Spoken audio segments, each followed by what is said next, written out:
Right. Hey, good morning, Michelle. It's so great to have you on the bag. Delighted to be here. Thanks for having me on, Leah. You're welcome. I know. Look, we could have just recorded the whole podcast there a minute ago, huh? Just chatting away. But That's I think the way it's it nice to goes. have little chats before you get started anyway. Um, Definitely. hey, let's get stuck into the first question. Michelle, you've had an amazing career in tech from AIB to Work Human to being the first female director of engineering, where you grew women in that particular role to 50% in 4 years, which is just incredible. You completed your MISC on building trust in remote work. Just this week, you graduated. Congratulations. You've been recognized in the CTO Craft 100, and now you founded The Leading Place. What sparked you to start your own company? Yeah, I really enjoyed my role as Senior Director of Engineering. I felt there was something more that I needed to do. And, Mm, sometimes I look around at big companies that have got all the resources they need. And when I say resources, I don't mean people, but, that actually are not having as much progress as they could from a gender representation perspective, creating trust and psychological safety in the workplace. And I managed to do that quite well in my previous role as kind of, I could see opportunities for the culture to improve in our engineering group and worked with the other leaders to do that and was really happy with the success. And I could see, even I'm a coach, so I would apply kind of coaching style to my leadership, yeah. and I could see the difference it could make to people, individuals. And I wanted to have a broader impact. I thought, you can really help it within one company, but actually, I really just wanted to actually have a broader impact across the tech industry. And I'm really, really passionate about tech being that sort of place, an inclusive place where I really think our workforces need to represent the customer bases that we serve. And you can have a diverse workforce, but sometimes people aren't included or don't have that sense of belonging, and it makes all the difference. And I'm also quite passionate about the fact that in the past, there were more women involved in tech. I wrote a big article. I spent a full weekend researching it. And I was supposed to be doing an assignment for my master's, but I Great. got off on I went off on a tangent. Yeah, it was just so interesting. But actually, back in the mid 80s, that was one of the highest times where with women in tech. So sometimes people think, oh, there were women just aren't as interested. They are, and a lot more women leave tech than men. So when you're looking at, and they don't leave employment. So I think that's a vital thing. So I guess I could see how that could actually make a difference. And I could see that I could play a part in that. Amazing. And it's so true. It's like a constant battle that we need to just keep fighting because it's just so, so important. Even just like for this podcast, I was like, hey, I'd love to find some female founded companies for the different softwares I need to use, for example, even the recording of this. And so far, I was unable to find even one. So they seem to be a lot of women founded companies that are doing all of the consulting piece, but not the actual tech. And it's like, this is just the classic situation, right? So, and this shapes our worlds. So it's so, so important to have more women involved. It really does. And I think, like groups like Tech Founder are brilliant. They're playing such a part in helping women to actually create Yeah. tech and lead those companies. But, when you look at the data, this 2% of, um, businesses that are getting funding are female founded. And often, like when we hear some stats on female founders, they are one of the founders, and often women are told to find a male co-founder. So but also, like, I think within tech, making sure that I always ask who's not in the room, whose voice has not been heard. So, Mm, if you've got a group that are coming up with your product strategy and they're all white men, that's just not going to lead to such good results as if you've got a diverse group around the table. And sometimes people really do mean well and they don't notice. So I think it's really important that you keep reminding this has to be top of mind. And, if you, and it's not just around gender, it's every dimension of diversity. So when you create more accessible tech, everyone who uses it benefits. It's much better. So, I think, I've seen it sometimes where a team is put together to work on something, and it's actually not a diverse group. When I was in my last role, I worked with one of the directors that I worked with.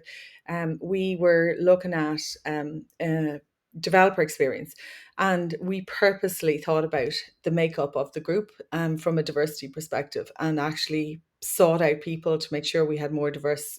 Um, every voice really, and as much as we Yeah. could, and it made us a much better group. I loved every Mm. meeting I had with that group. I just got so much energy from it, and it made me think differently. Yeah, I found it's really important that we think like that as leaders. Yeah, definitely to have our minds opened. And your research found that women leaders start with trust instead of making people earn it. How is this insight transforming the way that you work with organizations at the leading place? So, yeah, my master's was in work and organizational behavior at DCU. And I initially started looking at my thesis topic was going to be around layoffs and your trust, how being laid off actually affected your trust in your next employer. And we can talk about that. There's a lot of data out there that shows Oh, that, companies never recover from doing layoffs. And it's becoming much more common. But then the RTO mandate topic just kept coming up, and I decided that was the way I was going to go. Just to make it harder for myself, after starting on one, I went on to a different topic. Um, but so I, and I'm really passionate about this because when I was earlier in my career and when my children were much younger, I had a great leader who offered me flexibility, mm, and that kept me in tech, it kept me in the workforce. amazing. There were many times where I found it really challenging, but because he was very flexible, it actually worked. And then they got a lot back because, there was some issues that escalated, and I had access, and I was able to like do database queries. Some of that Yeah. information was going to the press the next day. So actually having it works both ways for organizations when you have somebody who, and I was so willing to do extra hours because I had gotten that flexibility as well. So I think as a leader, it's really important for me to be able to offer that flexibility to the people in the teams that I was leading. And like I understand, there's a lot of talk about, and I know I'm going a bit off the topic, but I'll get there. There's a No. lot of talk about how we're better together. We're better in if we're in person, but actually, um, we're going to miss some of the people. We won't have such a diverse group if we insist on everyone being in the office certain days, this many days a week. So that's why I wanted to look at it, and I could see from talking to different people, reading different articles, I could see there's people who are quite progressive in their thinking, and they could see ways of working around this. And then there was people who were, I just want to go back to how it was. And Mm, interestingly, when I spoke about trust, we had we had done a trust survey in the engineering group pre-COVID, and we found that the trust levels weren't as high as we wanted them to be. And we had started working on a number of initiatives to improve trust and psychological safety. And one of them was actually I designed a workshop on trust, psychological safety, yeah. operating with candor, and then cultural differences.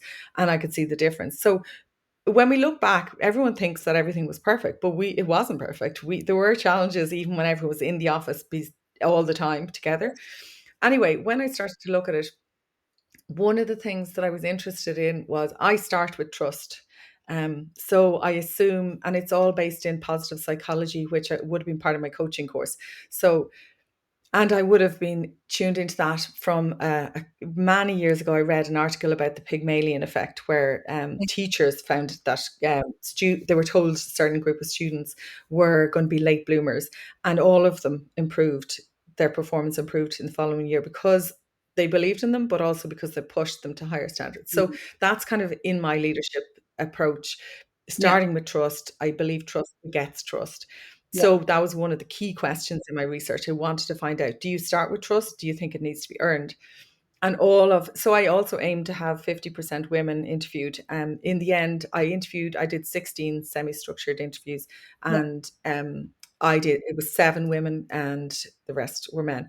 So um, all of the women said they started with trust, Mm, and all of the leaders that were in remote first companies or more flexible hybrid all started with trust, Interesting. except I think there was two exceptions to that. So I just thought that was quite interesting.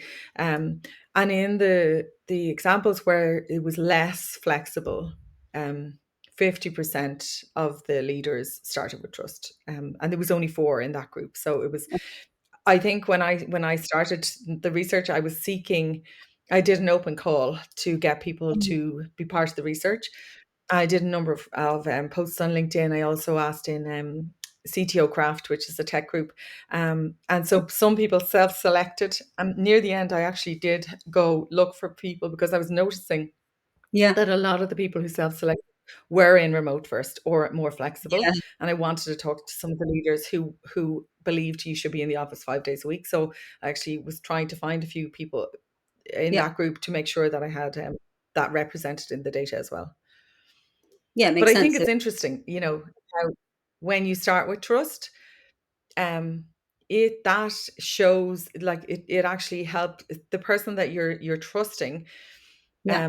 being trusted and extending trust actually really makes a difference. So yeah, I think So it's a key thing to think about. so much. I remember arguing with one of my teachers when I was a teenager. I was being told that I should be more respectful, that the rest of the students should be more respectful. I was like the head girl of the class. I was like, but we don't really know what respect is, and how are we going to be able to show respect if we are not taught respect first? You didn't know what to say to that. But that's exactly what I'm thinking here. It's like you're the leader, lead lead the way. So it makes so much sense. Yeah. And like I one of the respondents, one of the things they said was, um, we don't waste too many thought cycles on this. And I thought that was quite interesting. Basically, we're not wasting our energy trying to measure if people where people are when they are. It's actually more about um trusting people. And the way when I worked with my teams, I said, I trust you to figure out the best way to work. Mm. And, together, it may be that you come into the office for a full week and then you don't come in for 3 weeks, or, you figure out what works. It depends on what way you want to work. Obviously, if there's an issue with performance or the work isn't getting done, we'll sit down, we'll discuss it, we'll figure out a better way of working. But in general, I think, giving people that autonomy, like I've seen people who are happy to go into the office a certain number of days, but when Mm. they're told they have to, and that Yeah, actually takes their agency away, and then they resist it, of course. and it's the same as yeah, change. I was talking at RebelCon and I was talking about social networks, Yeah. but the theme of the whole conference was change, and also ShipItCon the same. Mm. Um, and it's not that we don't like change; it's that we resist change that's imposed on us, and we want to have some autonomy. And that's actually one of our core needs, and it's universal, to Mm. have autonomy in how we work, Yeah, makes so much sense. have a Nobody say wants to in. feel. Yeah, Yeah, no one wants to feel like yeah, they're not. and like I think. Yeah, I think in the research, there was, and I would have seen this anecdotally myself anyway. Mm. I actually started to get really interested in trust, I would say, over 10 years ago when I was leading teams, when I was in Fidelity Investments. And I noticed that sometimes, senior leaders in the US were checking in for status. And I would say, trust us, we've got it, and the teams are getting interrupted all the time to reassure them. I say the illusion of control, or you feel Yeah, like it's all under control if you try and um you check in all the time. And they were like, oh no, you have to earn our trust. And I was going, listen, start with trust, believe us, mm, trust that we're going to do it. One of the product managers that I worked with really did take that in, like he took that approach, and that team really like did so well. And I was kind of thinking, wow, that's so powerful. yeah, And it was a smaller team, and it was quite interesting to me to see that they had overachieved on everything that was yeah, set for them. And um, then I started just thinking a lot more about trust, and reading up on it and trying to understand it. And then psychological safety, like, it's the Google Project Aristotle found that the biggest determinant of a high performing team is psychological safety, so that people feel that they can speak up and yeah, raise concern, share their ideas or share a mistake they made. And Amy Edmondson has, so there's great videos on it. I think it's really interesting. Um, but sometimes people talk about psychological safety as if it's kind of a nice to have, or it's Mhm. soft or something, but it's not soft. It's really hard. Yeah. And sometimes people kind of they talk about, as if it's like, oh, it's comfort, but it's not. It's not comfort. It's where it's actually the opposite. It's where you've got that, Mm. ability to speak up and challenge one another respectfully. And that's hard. It can be hard to create. And that's one of the things. That's why I set up the leading place, because I found I was able to do that. And I thought, wow, this is so powerful. And it would be great to help others to understand the impact of not having psychological safety, but also how to create it. It's Yeah. so vital. I think I've only, out of all the places I've worked, and I have ADHD, so I've worked in quite a few places. um, um, I think there's only been one employer where I really felt that safety. All the other places, as a result, I've always been very outspoken person, and I don't have any problem just being straight up and talking about my challenges. But I don't talk about my challenges in a way of like, oh wow, look at me, I'm struggling. No, it's just I like to share because maybe someone has a solution. Maybe it's going to help somebody else.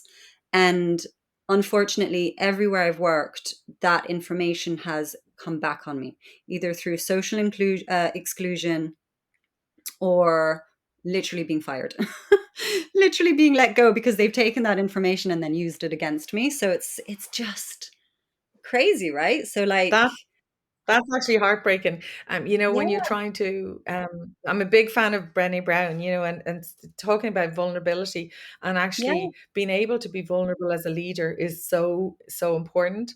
And yep, if you're punished for being open, and like the opposite of that is where you're wasting your energy managing impressions, you're trying to think about how it's going to be perceived. exactly. Imagine if you could use that energy to actually work on what your key vision is. It's such a waste of energy. Such a waste of energy. And I would never change it because I have always had moments where other team members have messaged me and saying, thank you for saying that. Like I've been struggling with that as well. Even during meetings, I've had people say, oh my God, yes, like this is a huge issue for me too. Like, thank you for bringing this up. Like somebody has to, Yeah. somebody has to say something, Yeah, right? I and mean, it makes a difference. it's being courageous, I think, and actually it's so, so important. And there's a few things that come to my mind there. One of the things, I created this template. It Yeah. was actually, I was working with a woman, Erin Thompson, that I worked with together, and we were chatting about challenges, about when you move to a different people leader, and how you got to start to understand their approach, they have to understand yours. Mm. So I created this template called How I Like to Work. And it's really like, it's looking at a lot of coaching concepts, but what gives you Yeah. energy, what frustrates you, what are your non-negotiables. But one of the questions is, do you think to talk, or do you talk to think? And Mm. I didn't understand this about myself, but I talk to think. So Yeah. I get energy from people, and often my thoughts are not fully formed. But if you don't signpost that, that can actually stress people out, because they're like, what is she talking about? Like, she's gone off on a crazy idea here. But actually, if you say, I'm just thinking out loud here, I'd like to Mm. hear from you what you think, or maybe you can help. And sometimes that's frustrating to people, because, you hear this message, don't come with problems, come with solutions. But if I come with a solution on my own, it's not going to be as good as one that we create together. So I Yeah. love to go and say, this is a challenge I'm seeing. Here's I some of like the that. things I'm thinking. What does everyone else think? And then you get input from a broader group, and actually come up with a much better. And maybe I was missing something in how I was looking at it, Yeah. Yeah. That's a great communication Yeah. skill, And right I think, yeah. And I think also, when we talk about psychological safety, It may not be in the whole organization, but you can create it in pockets. Like Okay, ideally, it would be coming from the fantastic. top. It's going to be much better if the leaders are bought into it. But you can create trust and psychological safety in pockets in the group that you work in. There's going to be at some place that it won't go above, maybe. And I always think, information is sugar coated as it goes up each layer. And, as a leader, if you have to think about, what are they not telling me? What am I not, and am I actually preventing people being honest with me because I shut down certain ideas, or I'm not open to it. So I think it's really, really vital, that you think about how you respond when you hear things you don't like. Totally. Yeah. Otherwise, things bubble below the surface and you have huge issues later. um, you've mentioned this already, but it's a huge brag. You've been speaking at lots of conferences like RebelCon and ShipItCon. You're part of the CTO Craft 100. You're establishing yourself as a major voice in the tech leadership space. What's been your proudest moment as a thought leader so far? Um, be very hard to think of one moment. I think really what I'm all about is having an impact. So it's that you actually change things. And I think part of, I'm a coach, so it's all about bias towards change. And you can talk about stuff, and there's people who you'll hear people talk about workplace culture, and it sounds like they've got a great approach, but actually, do they walk their talk, and do the people? It's I always think, ask the people who they're Yeah. leading what they think. Instead of, I can tell you what my style is, but a good way to find out is go and look at my LinkedIn recommendations, go and look at Mhm. testimonials on my website. Like, I think that you can ask people to do a testimony. I always say, if people say, what do you want me to say? I'm like, whatever comes to mind. I want it to be natural and real. Yeah. Um, but you'll see a theme come through, when people, even when I was interviewed actually for my director of engineering role, the VP of engineering said to me, I looked at your LinkedIn testimonials and I can see there's a general theme here. So Mhm. it's I like it's that. authentic. So, like, I think for me, it's when I'm hearing the impact of maybe attending one of my workshops or my talks. So somebody recently told me, and more than one person has told me, that, so I run one workshop which is called Own Your Voice and Thrive, and it's about for women to help them to advocate better for themselves. And one of the things in it is, I guess the whole core tenet to it is, don't fix the women. Women aren't broken. It's not about fixing women. The system is Mhm. broken, Oh, but there yes. is things we can do as women to be aware of that. Yeah. The ideal situation. And then when I develop leadership programs, I love working in women in leadership programs. I love them. And I think it's brilliant. It's really powerful to bring a group of women together as a support network. But actually, the biggest change happens when men are part of the gender equity conversation. Mm. So, helping men to be able to see, and it benefits everybody. Gender equity, it's very, Michael Kimmel has a saying: when you've been in a position of privilege for a long time, equity can feel like oppression, and Mm. sometimes it can feel like, oh, this has gone too far. But actually, when you look at it, the data doesn't tell us that it's gone too far. We don't have, we've such a small number of women in senior leadership roles, often in C suite roles. They're not in revenue roles either, so CFOs, or, they may be chief people officer, might be the C suite representative. But we actually, and when you've only one, that's an issue. So I guess in Own Your Voice and Thrive, that workshop, I have heard from a few people that they've gone and had conversations that have led to their people leaders seeing their value better and actually being promoted. So for Oh, me, perfect. that's like real impact, and it's Yeah, so powerful. Um, yeah. that's a huge win. And I guess yeah, yeah, and also with coaching. So I do one-to-one coaching, and um confidence was something that was highlighted as an issue for me earlier in my career. And I put so much work. I read so many books. I did all these Mm. courses to try and help my confidence. But actually then I realized it wasn't me, it was the system. And there Yeah, was a lot more. women being told they weren't confident enough. So I feel really passionate about that one. And it's Love something that comes up with so many one-to-one coaching clients that, they want to get more confident. Highly recommend Marianne Siegart's book, The Authority Gap. She talks about the difference between competence and confidence. that. Mm, And often what looks like competence is confidence. So there, I've worked with men who are like, I'm so brilliant at this, and I'm like, they've literally just started this thing. And then there's women that I'm working with who are really excellent and they're downplaying it.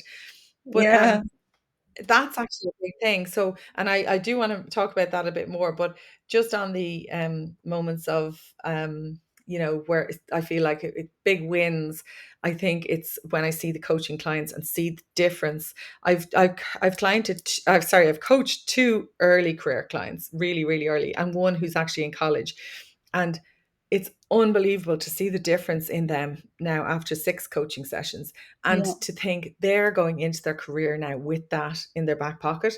I wish I'd known those things earlier in my career. I wish yeah. I'd known that people won't notice if you just sit there and do the work. It's not enough. You have to advocate for yourself. You do. And even if it's uncomfortable, and even if you have people fighting against you, because you will, you will at times. But I've had that issue as well. I remember having one of my colleagues. I think this colleague just really did not like me as well. So we had a couple of run-ins. But because when you're an outspoken person, this is just what happens, unfortunately. But she was always giving me feedback about my emails not coming across as confident enough. And I was like, why do I want to sound like everybody else? Like, that's my personality. I'm gonna I'm gonna stick to my personality because people are gonna be more likely to remember me, and that's who I am. I'm gonna be who I am. No, I'm not changing who I am just because it's not coming across as a certain way from a textbook saying of what confidence should be, right? Um, so I can relate so much when you Absolutely. talk about that. Yeah, and I had similar feedback from a leader who I know was really genuinely trying to help me, Yeah, but when I went to a meeting, that he said I wasn't coming across as confident. But there's a really good article by Deborah Tannen, a HBR article, "The Power of Talk: Who Gets Heard and Why." And when I read that article, like, so many things stood out to me in it and mhm, really, really resonated. But one of the things is that leaders prefer linguistic styles that are more like their own. So yeah, if you've got in tech, we've got a lot more male leaders, and they will actually prefer the way that men yeah, speak and share updates. And it's actually just opening that up as a question, just to actually for people to recognize that that is a bias.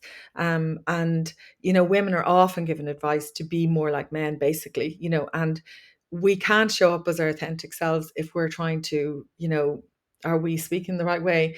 Now, the one thing I do want to say, often women are berated for not advocating for themselves, for not selling themselves, for not negotiating.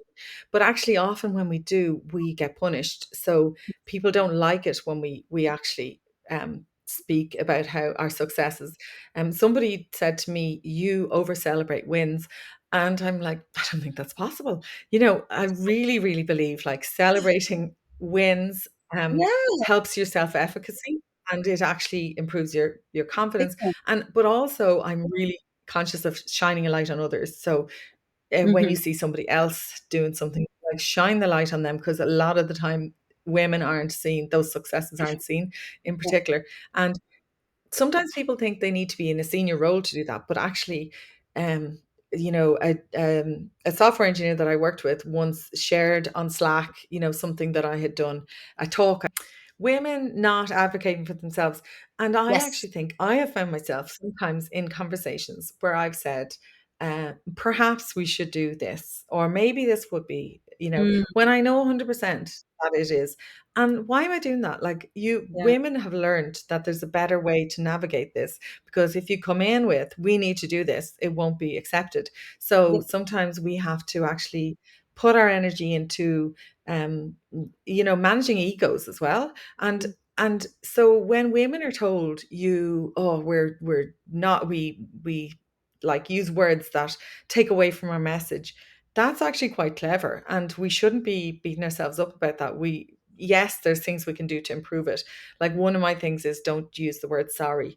Try not to Yeah, say sorry unless you've done something terrible. But like we use the word sorry. I go to type it so often and I take it back out. yeah. Or, like there's certain words that take away from our message. Being tuned Mm. into them is great, but there is a reason that we actually started to do that as well. It's a social minefield, isn't it?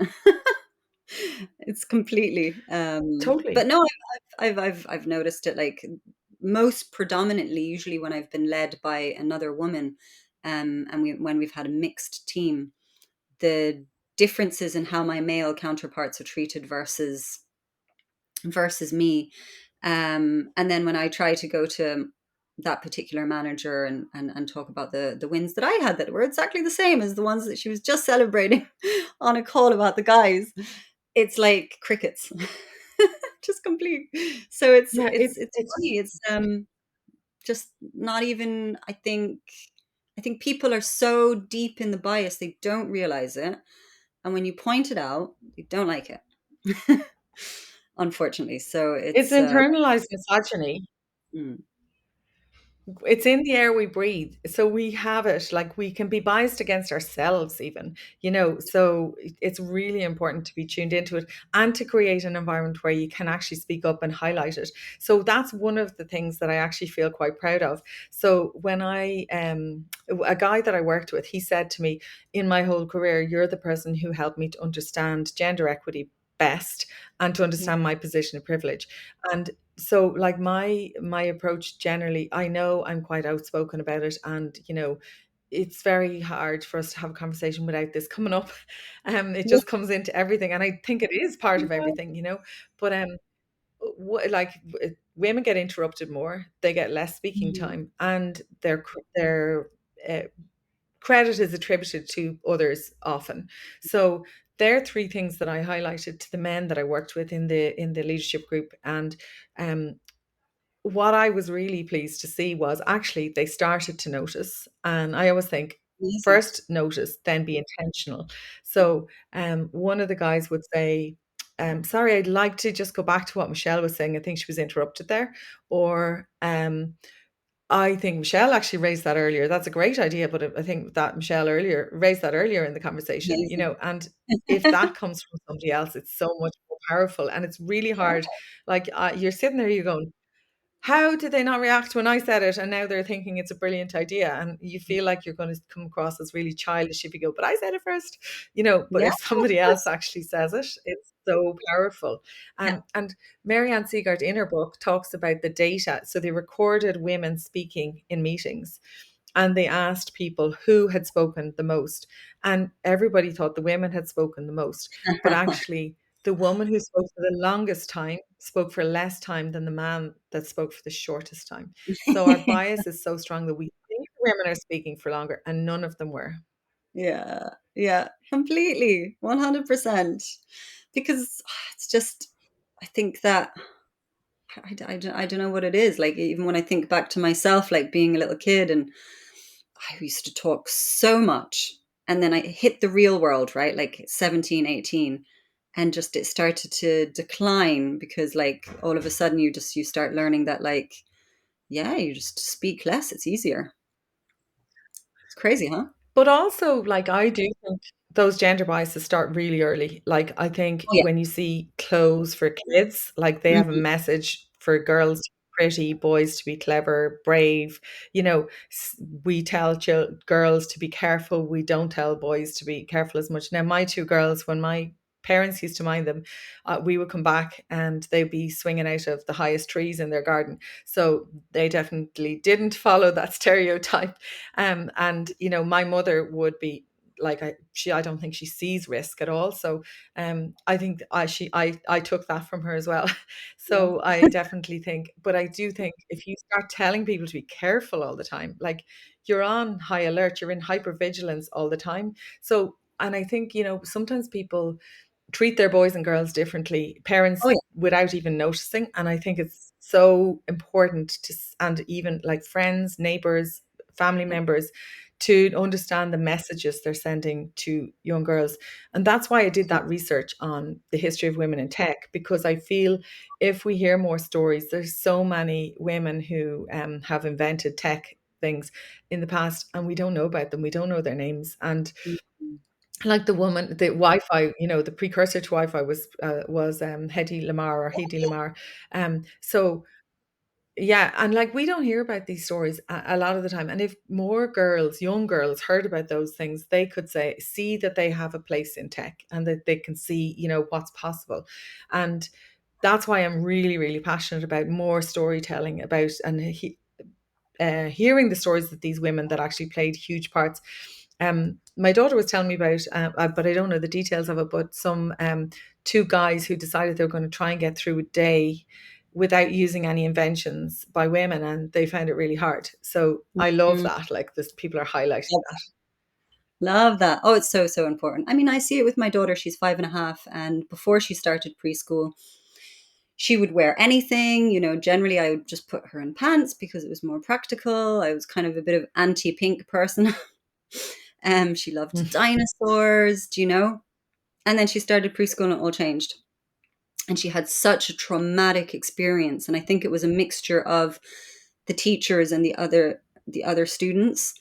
But since then, she will only wear dresses and she will only wear tights and she only likes unicorns and she doesn't like dinosaurs anymore because that's for boys. So it's crazy that even Mm. though I'm so forward thinking in that way, and I really try to influence it on a day-to-day basis, the outside world has had such a profound impact on her.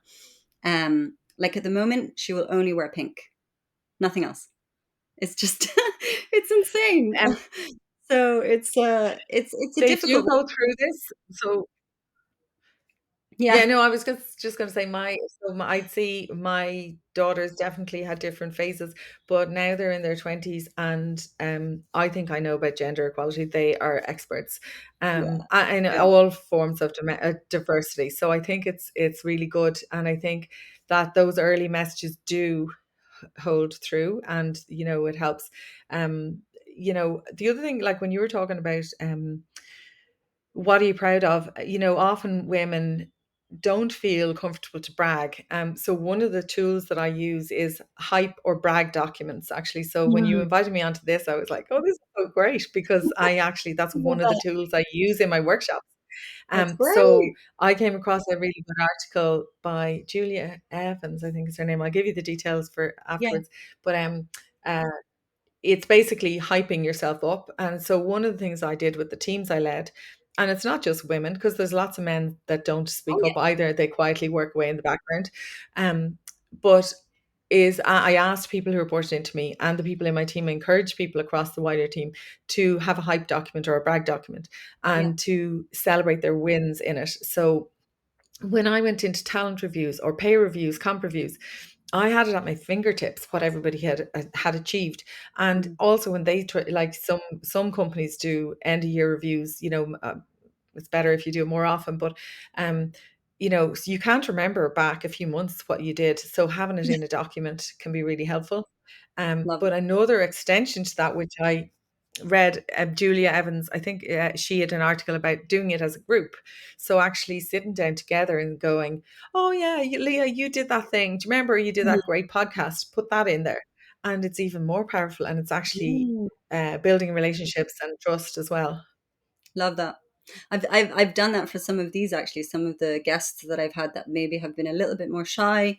I've just asked them to put me in touch with a teammate or co-founder or a family member just to get some extra brag material from them, and it's worked really well. It's brilliant because, like, yeah, I don't think like I would have found this much harder, and I actually find it amusing that I'm asking people to do that, because Love that. years ago there's no way you would have got me to do it. And now I know it's so important, and Mm, you know so much of the reason that people get promoted and get opportunities, and mm, there is bias. Men often get promoted or get a new role based on potential, and women on past experience. So women have to prove it. And I think in one of your previous podcasts, you were talking to Michelle, who was talking about the research she'd done, and how women had to, like, they'd done it before, but they had to prove it again. And, often the man who gets the same job doesn't get the same scrutiny. Yep. So I'm like accepting that that's not great, that the system is so biased, but knowing that is the system right now, we Yeah. have something that we can do about it. And actually having a brag document is a great tool, because you have the data you think about. And one of the questions I always say is, so what? So I did this, so what? What was the impact of that? For Mm. example, I designed workshops on trust and psychological safety, operating with candor, and I put that in one of my, we had a quarterly goal setting, and my people leader was like, "Yeah, that's nice, that's great. I can, yeah." But and then I went, I have to get the data on how that actually is impacting. Even if sometimes it's hard to get numbers, but you can actually even like get statements from people. It's Yeah. quantitative and qualitative, and Yeah. again, like, this is the impact that it had.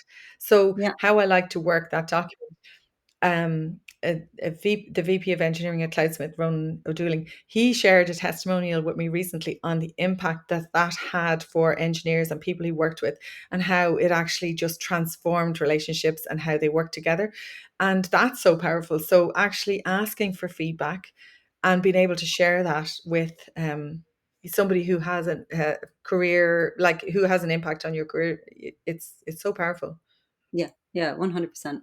And because, like you said, you're not going to always remember it in the moment as well, right? Um. Yeah, and actually, Okay. just on that, Yeah. so one of the talk that I did was on social networks at Mhm. RebelCon and also at ShipperCon, and we underestimate the power of our social networks. So, we kind of alluded to it there, where you can do a group brag document kind of creation, but actually sponsorship, having people who speak, they often say women are over mentored and under sponsored, but having Mm. people who speak about you when you're not in the room is really important. How can Yes. they do that if they don't know what you're doing? Yeah. So one of the things I would encourage people to do is look at your social network. Who is in there? Who's not in it? Have you got gaps there? Are you having conversations with people who can influence your career? So I would have had, I was intentional about having one-to-ones with the VP of architecture, the VP of product, different areas that my team were working with. And I set up those Yeah. consciously myself, proactively. And I was thinking, are they going to want to actually spend a half an hour a month with me? And they all were really happy. And then, like, at one stage, I was like, I need to cancel this. They were like, when are we resetting it for? So, you Mm. think these people are going to be too busy and they won't make the time for you, but most of them are actually happy to hear what you're doing on your side, to be able to Yeah. share what their team are doing. And it does, when someone goes into the room to make your people leader, it's not just them you need to convince that you are doing a great job. Other people have a say in that. And if they don't know what you're doing, they're not going to be as easy. It's not going to be as easy for them to back you. Yeah. Totally. And like you said, that social network, that community is huge. That's something I've been thinking about so much, because on one hand, I'm like, we have all of these workshops and networks and all these things for women in business to try and get them to fit within a system that's completely broken. And I'm like, to be honest with you, as a founder that's gone through it twice now, I can't be, I'm not going to waste my time anymore with these broken systems, Yeah. because Yeah. I will be introduced from person to person to person. People will have no problem talking to me and wasting my time, but there will be no actual legitimate introductions taking place that will lead me to money, which is what you need when you're an early stage startup. So I've really started to be more kind of, I don't know what the word is, critical about this, Selective. um, and going more selective about this. And even if something on the face of it is saying this is for women in business, I'm like, yes, but is it actually going to bring me to customers? Is it actually going to bring me to investors? Is it going to bring me to the real thing? And that is the question I always ask myself now, because unfortunately, 8 times out of 10, no. It's blanketed as something, it's marketed as something that will get you there, but it won't. And then I think about some of my male counterparts, and actually this goes way beyond gender, and we all know that, right? There's a lot of other Mm. there's a lot of other subgroups within that which are completely like which are completely experiencing these biases as well. Classism, for example, ethnicity, um, you know, LGBTQ. Like when you start to actually look at the profile that's working well within these startup ecosystems, it's usually always the same profile. It's either a white guy or not necessarily always a white guy now, that comes from a certain background, or a white woman that comes from a certain background that usually doesn't have kids yet. um, that ends up, but that's obviously usually a much, much, much lower number. So like when you really start to look at it with that lens, you're like, damn, like I'm trying to knock on the door of the system that is not even going to look at me in the first place. So what am I doing? Do you know, I really have to start looking outside of this. And I guess Yeah. this is the good news now with the power of like things like these conversations and social media. There's all these new communities popping up now that are really like, you know what, we've had enough of this, and we're going to start supporting each other, and really making this the real thing happen. So I think you're so right when it comes to the social network that you have around you is so, so powerful. You're breaking up a little bit there. Oh, Hopefully did that's you okay. hear the last part? Um, We yeah, I think it's so I could hear, yeah, I could generally get what you were saying, but there was Okay, some words getting lost there. Do you no want to say it problem. again or? No, no, no, just iterating that, like what you were saying about your social network is just so important, as a founder. Like it can totally make or break you.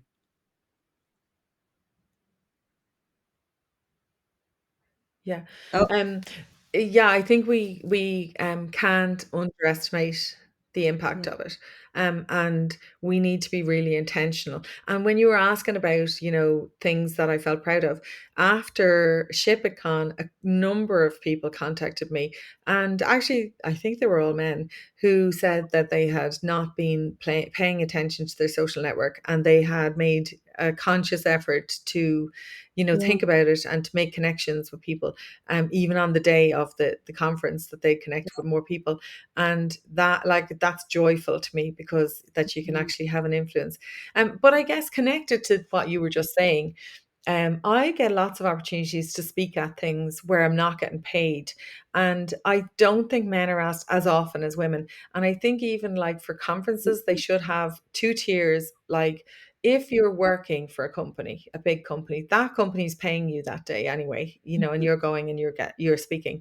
But if you are self-employed, if you're a founder, I think that there should be something paid to people, even when speakers aren't being paid for a certain oh yeah, event. And I think you should look at those people differently, because they're literally not earning anything that day. And yeah, it's great. People say, "Oh, it's good exposure," but exposure doesn't pay bills, and, like, I've gone from having a really high salary to uh, suddenly like, right, how am I gonna pay all my bills?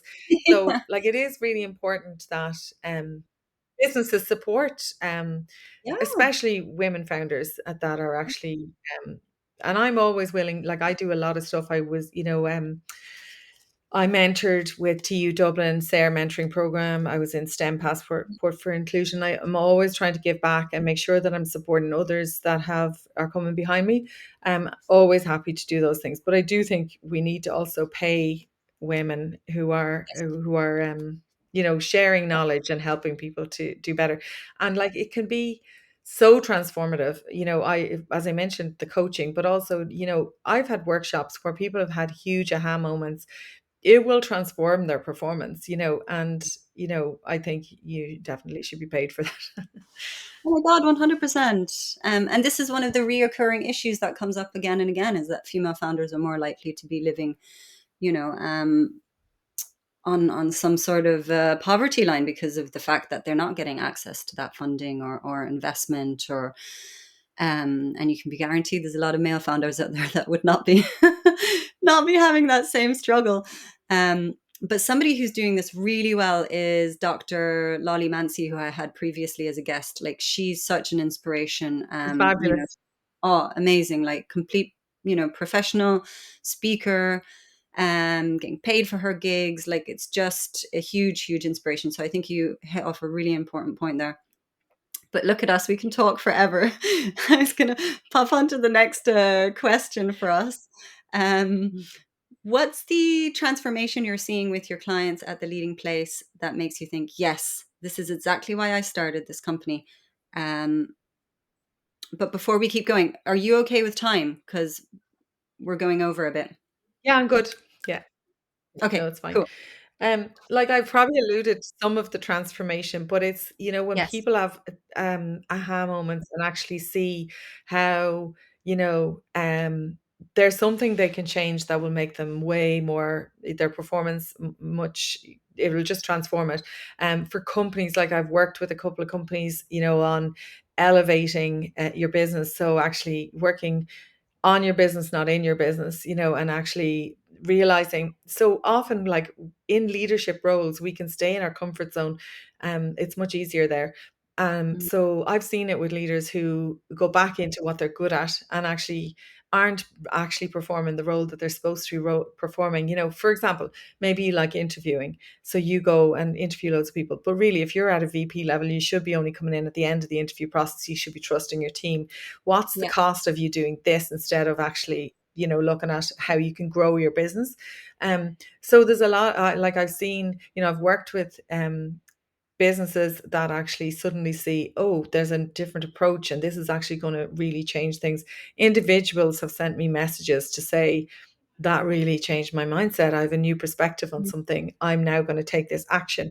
And then when I get messages from people who say, actually, I got promoted because I had that conversation that I was avoiding because I didn't want to be difficult. I didn't want to be seen as a difficult woman. yeah. Um, but really, I think overall, it's action. Like we can talk, but it's my bias is for action and for change, and actually, you've got an outcome. So thinking in outcomes rather than just, yeah. And all my workshops are very about. I bring toolkits. I bring activities and things that people can bring away and keep working on, but also that they can go back to their team with and, help people to actually make a change that they need to. And like there is really interesting research on it's Lisa Lahey and Robert Keegan on immunity to change. Um, there's often this change that we want to make. We've got this big goal, but we keep getting in our own way. And there's Mm, like these, like, I know you had Clodagh Ryan on before, and yeah. every word she said resonated. But one of the things she talked about was self-limiting beliefs. Yes. So, how we can actually have this, it's like having one foot on the brake and one foot on the accelerator. We're getting in our own way. And when you can actually open that up and help people to see that thing, it's so like transformative. People can actually realize, and often everybody around them, like I've been in talent reviews where people will talk about, I want to promote this person, and others will say, they're more of an individual contributor. Have they been told that they're not doing this thing or they are doing this thing? Generally, the answer is no. People don't want to get out of their comfort zone and tell people Mm, everybody sees this thing that is getting in their way, but no one's telling them. So I yeah, think when you can have those aha moments, it's transformative.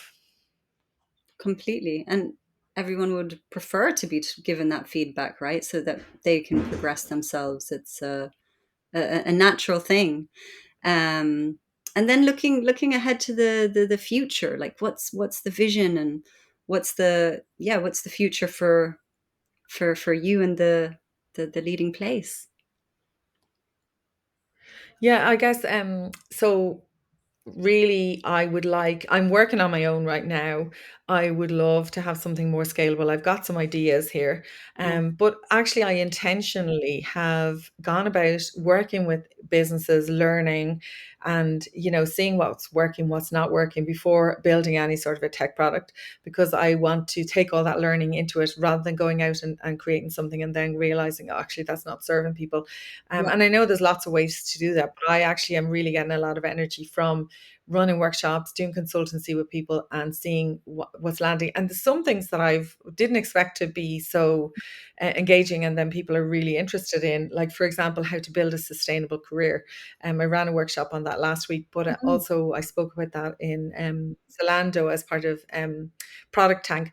And the tickets were sold out. It was free, but like the tickets were sold out Yeah. within the day. And it was a Amazing. really full room, loads of Yeah. engagement. So that is, I guess, for me, my big vision is the impact that I can have on tech and on the world at large. And it's about working in a more sustainable way, sustainable leadership. And I'll just mention something on that in a minute. But Yeah. also, tech for good. We should Mm. actually be, you know, um, we have such a responsibility when we're involved in tech, and actually we should be making the world better, not making it worse. And we really, as leaders, need to understand that in the tech space, making it more inclusive so that everybody can actually play their part, and how much more productive we are actually when we create those environments. So that's like that's the impact that I want to have. Yeah. Um, I Love. was saying, I'll come back to something. What was that? Sustainable leadership. So I Yes. actually have set up a leadership community called the Leading Community with Sarah Mullally of Sustainable HRM SkillNet.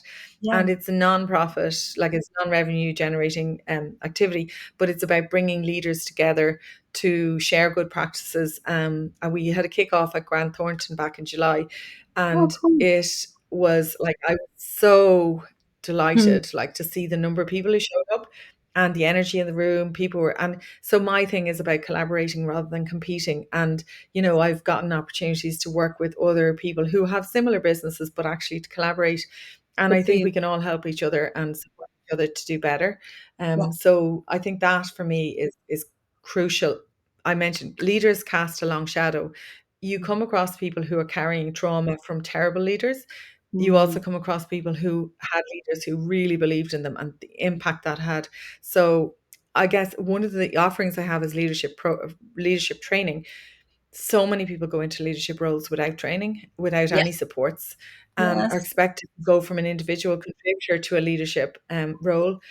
Also, lots of leadership programs don't take into account the gender differences, and other things that you need to consider as a leader. Like, for example, neurodiversity. It's something I would have been talking about when I was in my role as senior director of engineering.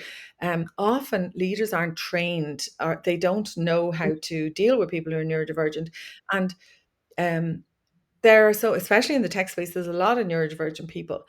But Yeah. actually, even when we think about RTO mandates, like, they are trying to push people into a big open plan office, and people are sitting around with headphones on.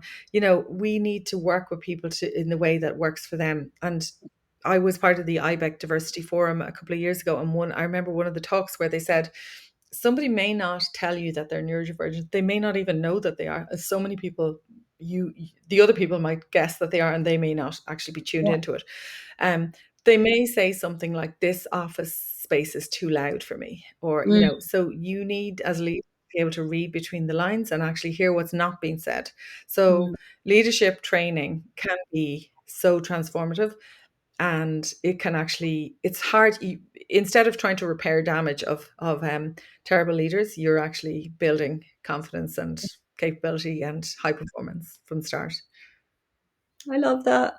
And it's such a complex thing, right? But at the same time it's not, or it shouldn't be. And I think Yeah. that's why it's still falling through the cracks, because when you really look at what solutions are out there, it's not many people are really be able to come up with it.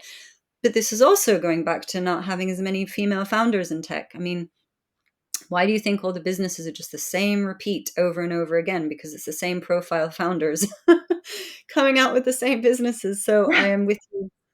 I am with you so, so, so much. My next startup, I plan on using tech And somehow you know, for good. Yeah. yeah. If you think about Jacinda Ardern and how she showed how you can lead with empathy and kindness. And actually, it's one of the workshops that I've been part of, where it's empathic leadership, and actually understanding that in a role as a people, I often, the people who are in like a manager role. Now, I generally say people leader rather than manager. There's a saying, we manage things, we lead people. But Grace Hopper saying, but I think that people who are in that like engineering manager role are in such a vital role. It's so key, and often those people are not given supports and training. And actually, if they do, like they are the key to unlocking performance in the teams. So it's a small investment to huge impact. So I think it's really really important. Yeah, exactly. And it can have such a ripple effect on the rest of society, even, right? I mean, you can have then perhaps more diversity within these teams. Then, as a result, maybe you have more women in diverse groups going into tech. So, yeah, it can just make such a big difference. As a as I always like to do at the end of this conversation is, oh, sorry, you were going to say something there. No, I was just going to say servant leadership actually is one of the types of leadership that actually builds trust really well, and it affects the teams, it affects the customers, it affects the community, it obviously affects the organization as well. So it's got such a widespread impact, and actually sometimes there's just no attention paid to the type of leaders that you have in a company. Yeah, yeah, so important. Um, all right, we're coming towards the end. So, as usual, what we do now is just have a little brag for you. I think it's just incredible what you're building. It's so important. You know, you've taken that obsession and passion of yours, and your background, and creating it into a solution. I really like your approach of consulting and seeing the issues firsthand, and then seeing what you can build that's scalable from there. I think it's a fantastic way to start. So that's a huge brag that you're speaking at all of these amazing events. The next brag is that they're going to pay you. um, and No, I am being paid at some of oh, it. good. um, but yeah, just amazing work that you're doing. So I just wanted to say a huge thank you for that. And it's the world needs more of yous. Thank you. And thank you so much for what you're doing, because, I just think it's really, really important that people are helped, women are helped to be able to brag and actually do it in a way that people can hear it and value it. So you're given a platform, you're shining a light on women, and it's really, really important. So I really value it. And this conversation came about because I commented on some posts you That's had, right. and then we were Yeah. chatting back and forth. So it just shows the power of connecting like that as well. And Yes. actually, we were just back and forth, and then you were like, "Oh, I need to get you on." So, like, I love that that's the way it actually came about as well. Yes, I love that too. And I just, I've seen your stuff on LinkedIn. I really respect that you're not taking a conversation at that surface level. That you're really going deep and looking at the history and the research, and putting the whole picture together, because I think it's so important. It's a battle that we need to keep fighting, but I think that education piece that you bring is critical, and a huge brag in itself, because that's where you really change those minds. And like you said, those guys, those men leaders that you worked with who actually did change, in their approaches, and that impact that you've had is just huge. So I think it's real impact, and it's so important. So thank you. Thank you so much. Cool. Oh yeah, here we go.